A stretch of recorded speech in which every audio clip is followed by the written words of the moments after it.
Hello students, मैं Rakesh Dhasmana maths point में आपका स्वागत करता हूँ। Let us start.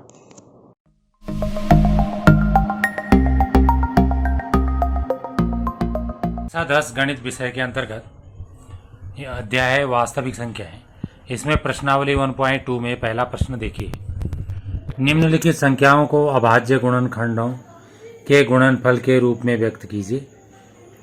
140, 156, 3825, 5005, 7429। तो काफ़ी आसान प्रश्न, छोटी क्लास से करते हुए आए हो आप, फिर भी देख लीजिए। तो यहाँ पर जो पहली संख्या है 140, तो अब हमने इसके जो है अभाज्य गुणनखंड करने हैं, जिसको हम प्राइम फैक्टर्स कहते हैं। तो इसमें हम इस तरीके से रेखाएं खींच लेते हैं। जिन संख्याओं के पीछे इकाई का अंक 0, 2, 4, 6, 8 होता है, उनमें 2 से भाग चला जाता है। तो इसमें पीछे 0 है तो 2 से भाग चला जाएगा, तो 2 7 जब 14 हो गया और यहाँ पे 0 आ गया। कभी कभी बच्चों को ये लाइन नहीं आती कि यहाँ पे क्या करा है, तो यहाँ पर ये करा है 140 को 2 से भाग दिया है, तो 2 7 जब 14 हो गया, फिर यहाँ 0 या 0, तो जितनी बार भाग जाता है वो लिखा जाता है। कोई सोचता है ये लिखा जाता है, जो यहाँ पर वो नहीं है, जितनी बार भाग जाता है उसे लिखते। फिर इसके पीछे 0 है तो 2 से भाग जाएगा, 2 3 6 हो गया, इसका 1 बचा है 10 हो गया, 2 5 10 हो गया। अब इसमें इनमें से कोई नहीं है तो अब 2 का भाग नहीं जाएगा। 3 का भाग उनमें जाता है जिनका जोड़ में 3 का भाग जाता है, तो 5 और 3 को जोड़ो 8, 8 में 3 का भाग नहीं जाता, इसमें भी 3 का भाग नहीं जाएगा। 2 का नंबर आ चुका है, 3 इसमें हो नहीं रहा। 4 का करना नहीं, 4 का क्यों नहीं करना, क्योंकि 4 को हम 2 गुणा 2 लिख सकते हैं। 4 का भाग जाता तो 2 का नहीं चला जाता, तो 4 का सोचना ही नहीं। अब नंबर आया 5 का, जिसके पीछे 5 होता है या 0 होता है उसमें 5 का भाग जाता है, तो इसके पीछे 5 है तो 5 का भाग जाएगा, 5 7 35 हो गया। अब 7 एकम 7, तो 2 × 2 × 5 × 7। तब आप समझ गए होंगे ये 2 × 2 5 × 7 कहाँ से आया। अब ये 2 जो है 2 बार है तो इस 2 का वर्ग लिख दिया, बाकी वैसे लिख दिया।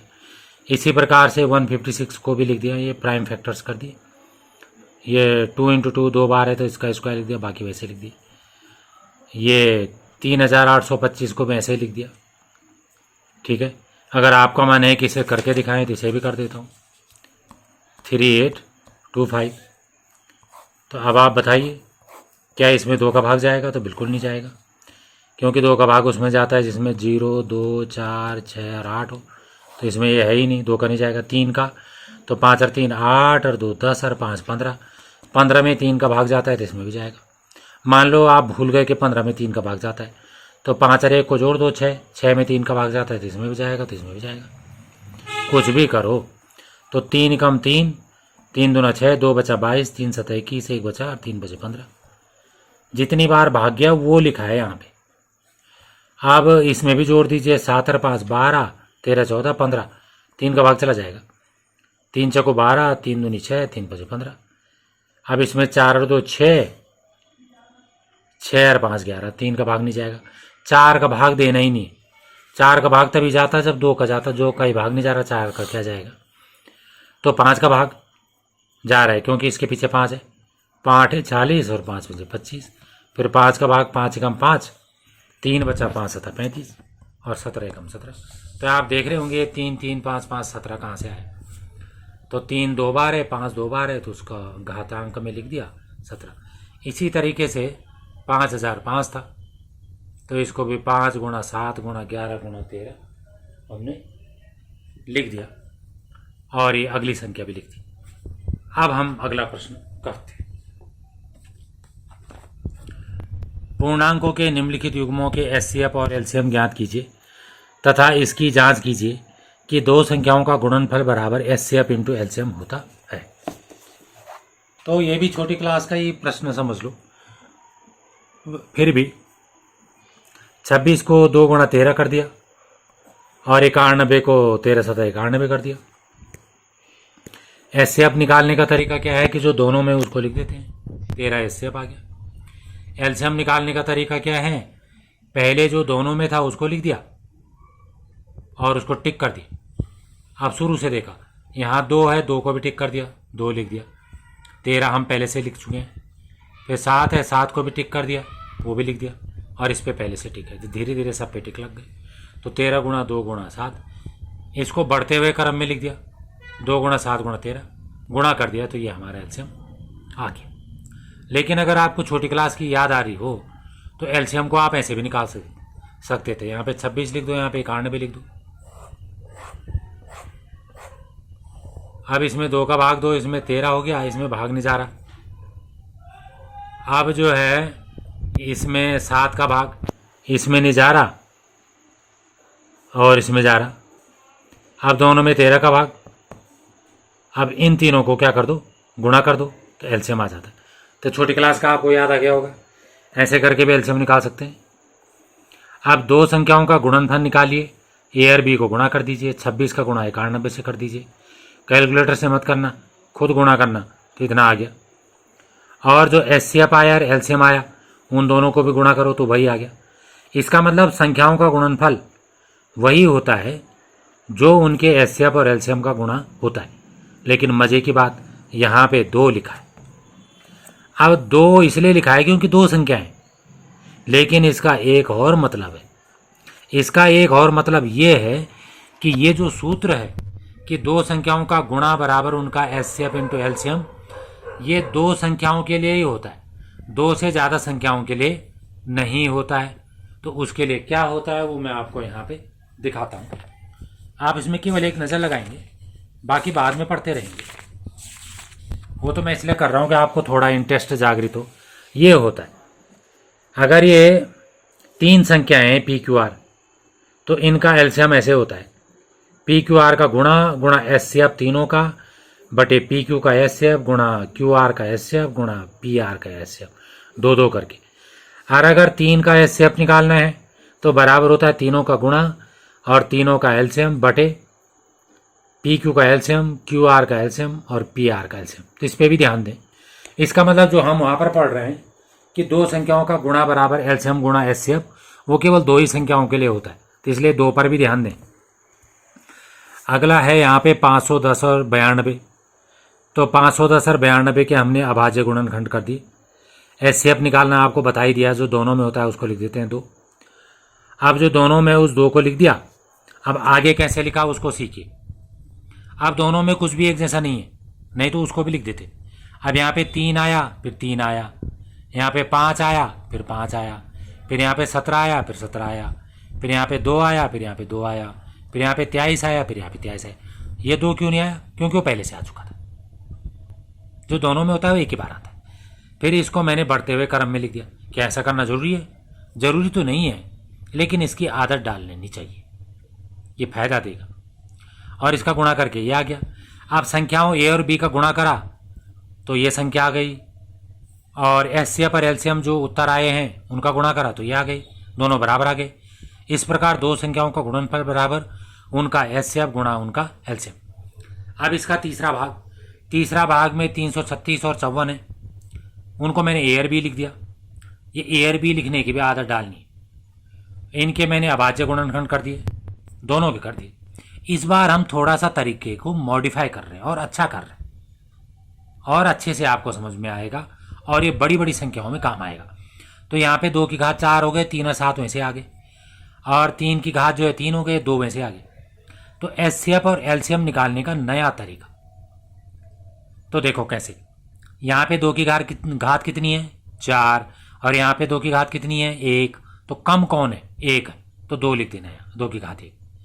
3 की घात यहाँ पे कितनी है? 1, और यहाँ पे 3 की घात कितनी है? 3। कम कौन है? ये वाला है, कम वाला लिख देना है 3। 7 की घात यहाँ पे कितनी है? 1, और यहाँ पे क्या है ही नहीं, तो कम वाला कौन है? वही है जो है ही नहीं। लेकिन आप कहोगे लिखो, तो कोई नहीं, हम लिख देते हैं। 7 की घात कितनी हो जाएगी? 0, क्योंकि किसी संख्या की घात 0 क्या होती है? 1 होती है। भले इसलिए लिखने की जरूरत नहीं है, तो लिख दो यहाँ पे 7 की घात 0, 1 ही आएगा। तो 3 दूना 6। इसका मतलब एचसीएफ लिखने में छोटी छोटी घात लिखी जाती हैं। अब देखिए एलसीएम, 2 की घात 4 है, यहाँ 2 की घात है तो बड़ा वाला लिखा जाएगा 2 की घात 4। 3 की घात यहाँ 1 है, यहाँ 3 है तो बड़ा वाला लिखा जाएगा 3 की घात 3। 7 की घात यहाँ पे 1 है, यहाँ पे 0 है तो बड़ा वाला लिखा जाएगा 7। तो ये एलसीएम और एचसीएफ निकालने का अच्छा तरीका है, इसकी आप आदत डाल लीजिए। अब ए और बी को गुणा कर दिया उतना ही आया, और एलसीएम और एचसीएफ को गुणा कर दिया उतना ही आया, तो सिद्ध हो गया कि दो संख्याओं का गुणनफल बराबर एचसीएफ गुणा एलसीएम। अगला प्रश्न देखिए, इसमें जो है संख्याएं बदल दी हैं, 2 के बदले 3 कर दी हैं, तो तीसरा प्रश्न हमें पढ़ना होगा। अभाज्य गुणनखंड विधि द्वारा निम्नलिखित पूर्णांकों के एचसीएफ और एलसीएम ज्ञात कीजिए। 12, 15 और 21, 17, 23 और 29, 8, 9 एंड 25। अच्छा प्रश्न है, आसान है। 12, 15 और 21 पे बात कर रहे हैं। 12 को 2 गुणा 2 गुणा 3 कर दिया, और 2 गुणा 2 को 2 का वर्ग लिख दिया, 3 ऐसे गया, 15 3 5 15 हो गया, 21 जो है 3 7 21 हो गया। अभाज्य गुणनखंड कर दिए। एचसीएफ जो है जो तीनों में होता है, इसमें 3 है, इसमें 3 है, इसमें 3 है, 3 लिख दिया। दूसरा तरीका, तीनों में जो सबसे कम घात है, इसमें 3 की घात 1 है, इसमें 3 की घात 1 है, इसमें 3 की घात 1 है, सबसे कम कितनी घात है 1, तो 3 की घात 1 लिख दिया। अब जो है यहाँ पे 2 की घात 2 है, यहाँ 2 है ही नहीं, तो जहाँ है ही नहीं वही वाला समझो, वो आएगा ही नहीं। ऐसे 5 और 7 यहाँ नहीं है, वो भी नहीं आएंगे। एलसीएम में बड़ी बड़ी घात होती हैं। 2 की घात यहाँ पे 2 है, यहाँ पे 0 है, यहाँ पे 0 है, मतलब है ही नहीं, तो 2 वाला आएगा। 3 की घात यहाँ पे 1 है, यहाँ पे 1 है, यहाँ पर 1 है, 1 ही सबसे बड़ा हो गया, तो 3 की घात 1 आएगा। 5 की घात यहाँ पे 1 है और जगह कहीं नहीं है, तो 1 ही घात वाला बड़ा है, वही आ जाएगा।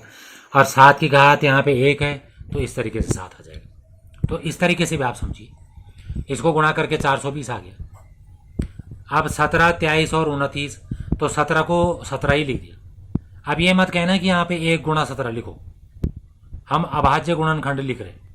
अभाज्य संख्याएं 2 से शुरू होती हैं, 2, 3, 5, 7 इस तरीके से, और 23 को 23 ही लिख दिया, 29 को 29 ही लिख दिया। जिनमें कुछ भी एक जैसा नहीं होता उनका एचसीएफ 1 होता है, ये आपको ध्यान रखना है। इस 1 को लाने के लिए यहाँ जबरदस्ती 1 लिखने की जरूरत नहीं है कि मैं सब में 1 लिखूं फिर देखूं सब में समान क्या है, ऐसा नहीं। जो दो संख्याएं एक दूसरे को जिन दो संख्याओं में कुछ भी समान नहीं होता, समान गुणनखंड नहीं होता है, उनका एचसीएफ 1 होता है। इस प्रकार की संख्याओं को कोप्राइम कहते हैं, अपवर्जी संख्या। एलसीएम निकालना सही है, तीनों को ही गुणा कर देंगे, 17, 23 और 29 को, तो ये इनका एलसीएम आ गया। क्योंकि 17 की सबसे बड़ी घात 1 है, 23 की सबसे बड़ी घात 1 है, 29 की सबसे बड़ी घात 1 ही है। दूसरा तरीका, 17 भी छांट लिया, 23 भी छांट लिया, 29 भी छांट लिया, तो ये आपका एलसीएम आ गया। कैसे भी समझो। अब 8, 9 और 25 है, 8 के गुणनखंड कर दिए, 9 के भी कर दिए, 25 के भी कर दिए। इस बार आप इसे जल्दी समझ लीजिए। इन तीनों में कुछ भी समान नहीं है, तो एचसीएफ 1 आ गया। एलसीएम में बड़ी घात आता है, 2 की 3 घात यहाँ सबसे बड़ी है, 3 की 2 घात यहाँ पे सबसे बड़ी है, 5 की 2 घात यहाँ सबसे बड़ी है। 2 की घात 3 को 3 बार लिख दिया, इसको 2 बार लिख दिया, इसको 2 बार लिख दिया, गुणा कर दिया, ये आपका एलसीएम आ गया। अब आप देखिए अगला प्रश्न। अगला प्रश्न है, एचसीएफ 306 और 657 9 है, और एलसीएम 306 और 657 ज्ञात कीजिए। दो संख्याएं दे रखी है ब्रैकेट के अंदर, उनका एचसीएफ दे रखा है, एलसीएम पूछा है। तो इसमें हम ये लिख देते हैं, किन्हीं दो धनात्मक पूर्णांकों ए और बी के लिए एचसीएफ ए बी गुणा एलसीएम ए बी बराबर ए गुणा बी होता है। यहां पर केवल एचसीएफ भी लिख सकते हैं, ब्रैकेट वाला नहीं लिखना तो कोई बात नहीं, लेकिन इसका असली मतलब है ए और बी का एचसीएफ। ए और बी प्रश्न में 306 और 657 दे रखे, लिख दिए, इसमें भी लिख दिया, ए और बी लिख दिए। अब यहाँ पे एचसीएफ 9 दे रखा है, तो यहाँ से यहाँ तक जो लिखा है उसके बदले 9 हो गया, इसको ऐसे रहने दिया, इन दोनों का मान रख दिया, ये दोनों वैसे लिख दिए। अब ये 9 यहाँ गुणा में है तो यहाँ बटे में चला जाएगा।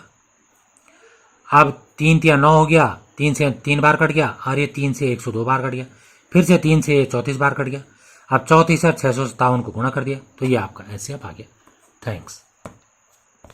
अगर आपको वीडियो पसंद आई हो तो इसे लाइक करें, शेयर करें, सब्सक्राइब करें, और लेटेस्ट वीडियो जानने के लिए बेल आइकन को प्रेस करें। और अगर आपका कोई डाउट हो तो फीडबैक में मुझे शेयर करें। थैंक्स।